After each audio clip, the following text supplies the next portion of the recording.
Praise the lord. ప్రభువైన యేసుక్రీస్తు ప్రశస్త నామంలో మీ అందరికీ వందనాలు తెలియజేస్తూ ఉన్నాను. యేసయ్యతో ప్రతిరోజు అనే ఒక షార్ట్ సమ్మన్కి మిమ్మల్ని అందరినీ హృదయపూర్వకంగా ఆహ్వానిస్తూ ఉన్నానండి. పరిశుద్ధ గ్రంథంలో నుంచి ఫిలిప్పీలకు రాసిన పత్రిక 4వ అధ్యాయము 11వ వచనంలో పౌలు ఫిలిప్పీ సంఘానికి ఏమని విషయాన్ని తెలియజేస్తూ ఉన్నాడో చదువుదాం.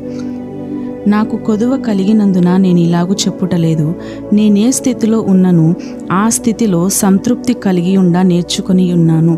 పౌలు ఇక్కడ ఏమంటా ఉన్నాడంటే, నాకు కొదువు ఉంది కాబట్టి నేను చెప్పడం లేదు, కానీ నేను ఏ స్థితి కలిగి ఉన్నా ఆ స్థితిలో నేను సంతృప్తి కలిగి ఉండడానికి నేర్చుకుంటున్నాను అని అంటున్నాడు.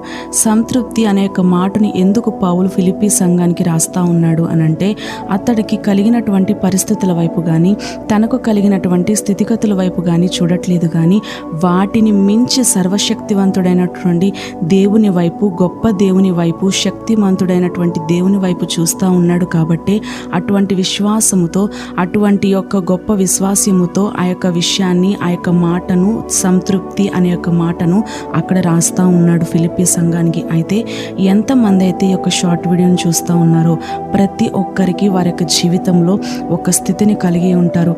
అది అనుకూలమా, ప్రతికూలమా, దీనహీన స్థితియా, కలిమియా, లేమియా అని ఎలాంటి పరిస్థితుల్లో అయినా, ఎలాంటి స్థితిగతులు కలిగి ఉన్నప్పటికీ మీ యొక్క జీవితంలో ఆ యొక్క పరిస్థితుల కంటే, ఆ యొక్క స్థితిగతుల కంటే కూడా శక్తివంతుడైనటువంటి దేవుని వైపు చూచినట్లయితే ఆ యొక్క పరిస్థితులన్నిటినీ కూడా మార్చగల సమర్థుడు మన దేవుడు. స్తుతించడము ద్వారా మన యొక్క స్థితి మారుతుంది అని దేవుని వాక్యము సెలవిస్తూ ఉంది. అయితే కొంతమంది కలిమిలో మాత్రమే దేవుని వెంబడిస్తూ ఉంటారు, దేవుణ్ణి స్తుతిస్తూ ఉంటారు.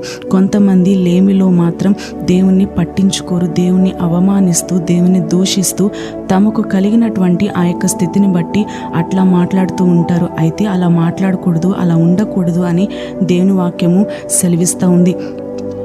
పౌలు ఎలా అయితే తనకున్న పరిస్థితులు, తనకున్న స్థితిగతులు అన్నీ అశాశ్వతములే, అవి ఈ లోకం ఉన్నంత వరకే, వీటిని మించినటువంటి దేవుణ్ణి, వీటికంటే గొప్ప దేవుణ్ణి, శక్తివంతుడైనటువంటి దేవుణ్ణి, శాశ్వతుడైనటువంటి దేవుని వైపు చూచినట్లయితే ఈ యొక్క పరిస్థితులు, స్థితిగతులన్నీ మార్చడానికి శక్తివంతుడు, సమర్థుడు అని ఎట్లా అయితే నమ్మాడో పౌలు, అటువంటి విశ్వాసము కలిగి మనము జీవించినట్లయితే, దేవుని యొక్క సన్నిధానానికి వస్తున్న మనము ప్రతి ఒక్క స్థితి, మనకు కలిగినటువంటి ప్రతి ఒక్క స్థితిని దేవుని పాదముల దగ్గర తీసుకొని వచ్చినట్లయితే దేవుడు ఖచ్చితంగా మన యొక్క స్థితిగతులను మారుస్తాడు. అట్టి కృప దేవుడు మనందరికీ దయచేయునుగాక.